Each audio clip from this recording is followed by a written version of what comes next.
umepiga umeshoot na chatu. Nyoka kama aina ya chatu, right? Yale maelekezo alikupa God Love kwenye kufanya hiyo video ama ilikuwa vipi? Yani kila kitu ambacho nilikuwa nakifanya nikiwa naye, maelekezo alikuwa yanatoka kwake. Kwa ajili ya nini yani? Kwa ajili tu ya video kulikuwa kuna maelekezo mengine ya chini. Ile ilikuwa ni video tu challenge. Yeah.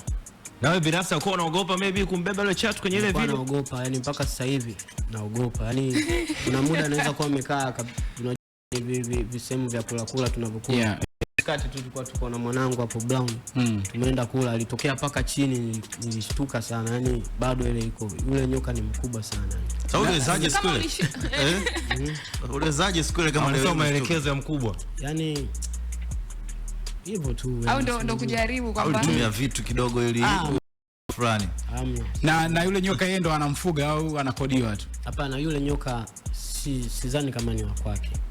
Yeah, kwa sababu mimi yule nyoka niliona tu ameletwa na mtu, lakini sidhani kama ni wa kwake. Na wakati anakupatia wewe mazingaombo sijui.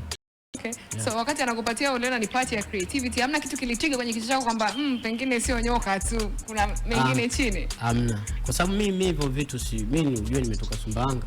Hivyo vitu vya kuwazaza hivyo wazee wamebariki. Yeah. Sasa